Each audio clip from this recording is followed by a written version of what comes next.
Selamat pagi, perkenalkan kami dari kelompok 5 Bisnis Digital dengan anggota Frida Anila Sandra Dewi, Yudhita Trialin, Doris Tinteresia, Trimurni Mayasari, Alifa Apriliani, Dwi Rahmawati Puspadiningrum, dan juga Diana Felbikavia akan memaparkan materi mengenai Customer Relationship Management.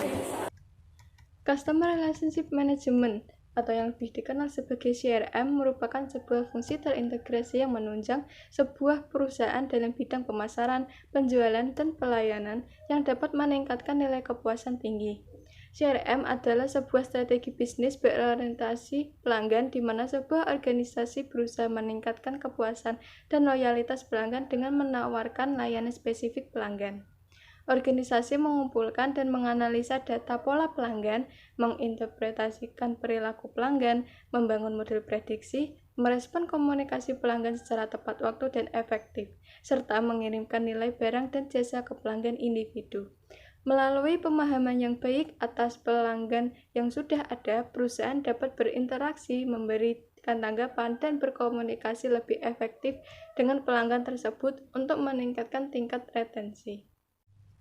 Fungsi CRM. Sebuah sistem CRM harus bisa menjalankan fungsi yang pertama yaitu mengidentifikasi faktor-faktor yang penting bagi pelanggan.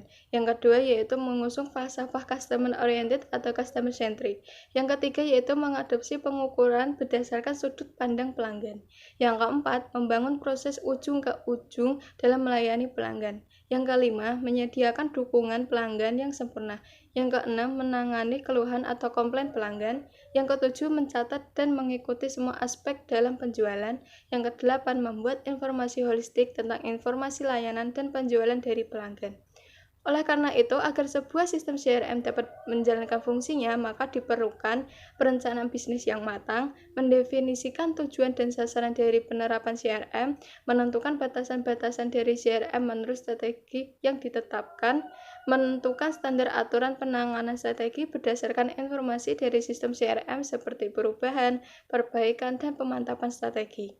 Yang terakhir yaitu menentukan parameter dan standar pengukuran keberhasilan penerapan CRM. Tujuan CRM yang pertama yaitu membangun database pelanggan yang kuat. Database pelanggan yang kuat merupakan kunci utama pelaksanaan CRM.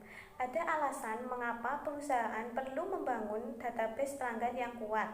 Yang pertama yaitu database pelanggan adalah salah satu aset utama perusahaan yang juga dapat dihitung performanya sebagaimana performa finansial. Dan yang kedua, database pelanggan dapat dijadikan ukuran tentang nilai perusahaan sekarang dan kemungkinan performanya di masa mendatang. Nah, untuk membangun database pelanggan pada perusahaan yang menangani pelanggan korporat tentu akan lebih mudah karena jumlah pelanggannya lebih terbatas. Tetapi bagi perusahaan yang menangani pelanggan retail tentu saja akan membutuhkan sistem dan prosedur pengumpulan database yang lebih kompleks. Yang kedua yaitu membuat profil dari setiap pelanggan. Langkah ini merupakan pengembangan dari proses segmentasi konsumen yang sudah dilakukan pelanggan. Profil pelanggan menyangkut segala aktivitas yang dilakukan oleh pelanggan mengenai penggunaan produk. Profil pelanggan akan memberikan gambaran tentang kebutuhan, keinginan, dan juga konsentrasi mereka tentang produk atau layanan perusahaan. Di sini ada dua hal yang menjadi parameter perusahaan dalam menentukan profil pelanggan. Yang pertama itu ada usage dan yang kedua itu uses. Usage di sini menyangkut seberapa banyak mereka menggunakan produk atau layanan perusahaan, kapan menggunakannya, dan produk atau layanan apa yang digunakan. Sedangkan uses menyangkut bagaimana pelanggan memakai produk atau jasa perusahaan. Yang ketiga ada analisis profitabilitas dari setiap pelanggan. Dalam analisis profitabilitas ada dua hal yang akan dinilai dari masing-masing pelanggan. Yang pertama yaitu ada revenue atau penerimaan yang dihasilkan dari masing-masing pelanggan. Dan yang kedua ada cost atau biaya yang harus dikeluarkan untuk melayani masing-masing pelanggan. Nah, aspek revenue ini dapat dilihat dari beberapa hal. Yang pertama yaitu dari penggunaan produk atau layanan perusahaan yang mereka konsumsi sekarang. Dan yang kedua, menghitung seberapa banyak kemungkinan penggunaan produk atau layanan tersebut pada tahun-tahun mendatang. Dan yang ketiga, kemungkinan penggunaan produk atau layanan lain yang disediakan perusahaan. Sedangkan dari aspek cost atau biaya dapat dihitung mulai dari biaya akuisisi hingga biaya untuk mempertahankan mereka. Di sini ada satu lagi biaya yang sangat perlu diperhitungkan, yaitu opportunity cost. Adalah biaya dari kesempatan yang hilang karena melayani pelanggan tersebut. Kemudian tujuan yang terakhir yaitu interaksi dengan pelanggan yang lebih ditargetkan dan disesuaikan. Dengan profil yang lebih jelas, perusahaan akan lebih mudah untuk melihat kebutuhan yang berbeda-beda dari setiap pelanggan. Informasi ini tentu saja akan memudahkan perusahaan untuk memberikan penawaran tentang produk atau layanan yang disesuaikan kebutuhan mereka. Nah, selain aktivitas komunikasi yang lebih ditargetkan, perusahaan juga dapat memberikan penawaran produk atau layanan yang secara khusus didesain berbeda untuk setiap pelanggan. Berhubungan dengan hal tersebut, maka perusahaan dapat mendesain program loyalitas yang sesuai dengan pelanggannya. Program loyalitas ini akan sangat membantu perusahaan dalam mempertahankan pelanggan, meningkatkan kepuasan, dan menjaga agar pelanggan tidak tergiur oleh berbagai tawaran yang diberikan oleh kompetitor lain. Manfaat CRM untuk bisnis. Yang pertama, mendorong loyalitas pelanggan. CRM memungkinkan sebuah perusahaan untuk memanfaatkan informasi pelanggan, baik dari call center, website, maupun melalui staf pemasaran produk. Memberikan pelayanan yang baik kepada pelanggan dapat memberikan hasil yang positif bagi peningkatan bisnis. Yang kedua, meningkatkan efisiensi operasional kerja. Dengan adanya CRM, mampu untuk memberikan kemudahan dalam proses penjualan produk dan layanan. Selain itu juga dapat mengurangi tingkat resiko dari turunnya kualitas pelayanan dan beban cash flow. Yang ketiga, mengurangi biaya produksi. Penjualan produk memiliki skema yang lebih spesifik dan berfokus untuk menargetkan pelayanan terhadap pelanggan. Oleh karena itu, biaya yang dikeluarkan akan tercatat dan ditampilkan secara terperinci. Yang keempat, meningkatkan time to market. Penerapan CRM mampu untuk mendapatkan berbagai informasi, seperti data tren pembelian yang dilakukan oleh pelanggan. Kemudian juga menentukan waktu yang tepat dalam memasarkan sebuah produk. Yang kelima, mendapatkan pendapatan secara optimal. Dengan menerapkan sistem CRM yang tepat, sama seperti manfaat sebelumnya, yaitu meningkatkan loyalitas pelanggan, mengurangi biaya produksi, meningkatkan time to market, dan meningkatkan efisiensi kerja, yang mana semua hal tersebut sangat berpengaruh dalam memberikan profit bagi pelaku bisnis. Selanjutnya yaitu pendekatan CRM. Pada beberapa perbedaan pendekatan CRM dengan piranti lunak. Di antara beberapa piranti lunak CRM dikenal sebagai berikut. Yang pertama yaitu operasional CRM. Operasional CRM ini memberikan dukungan untuk proses bisnis di front office, seperti untuk penjualan, pemasaran, dan staf pelayanan. Interaksi dengan pelanggan biasanya disimpan dalam sejarah kontak pelanggan, dan staf dapat melihat kembali informasi pelanggan ketika dibutuhkan. Dengan sejarah kontak pelanggan ini, staf dapat dengan cepat memperoleh informasi penting dan dapat meraih pelanggan dalam waktu dan tempat yang tepat, merupakan suatu yang sangat diinginkan.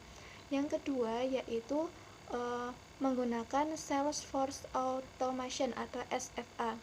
SFA ini membantu untuk otomasi aktivitas yang terkait dengan staf penjualan, seperti untuk penjadwalan menghubungi pelanggan, pengiriman surat kertas maupun elektronik ke pelanggan, dan menelusuri respon pelanggan, membuat laporan, meningkatkan tingkat penjualan, serta proses order penjualan otomatis.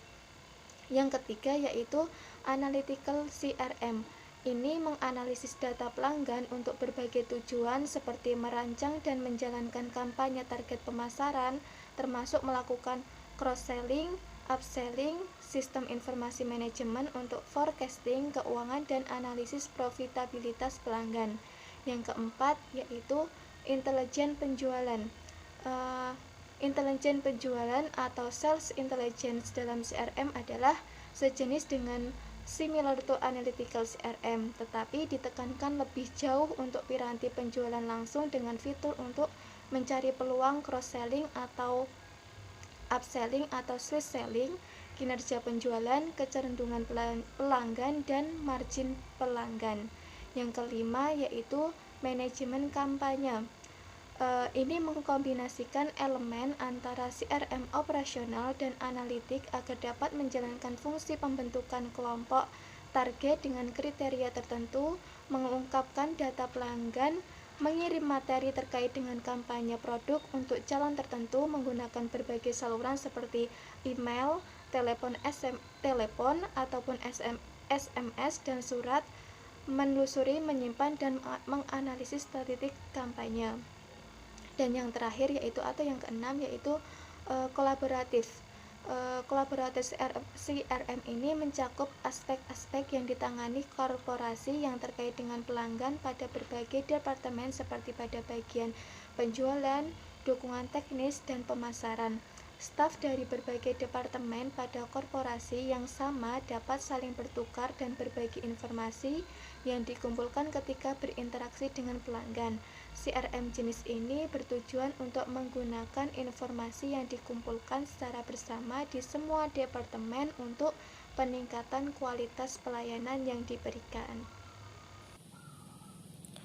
Berikut merupakan tahapan-tahapan dalam Customer Relationship Management. Yang pertama yaitu acquire. Acquire yaitu proses bisnis dalam memperoleh pelanggan yang baru. Nah, proses ini yaitu bisnis bisa menawarkan produk yang dimiliki, lalu keunggulan dari produk dan juga fasilitas yang dapat dirasakan oleh pelanggan. Lalu yang kedua yaitu enhance. Enhance ini artinya meningkatkan keuntungan dari pelanggan yang sudah ada. Bisa melalui dua opsi. Yang pertama yaitu upselling. Upselling artinya bisnis menawarkan produk yang sama dan kualitas yang lebih baik kepada pelanggan yang sudah dipunyai oleh bisnis ini. Lalu yang kedua yaitu cross-selling. Cross-selling artinya bisnis akan menawarkan produk sebagai pelengkap dari produk yang sudah dimiliki oleh pelanggan. Lalu yang ketiga yaitu ada retain.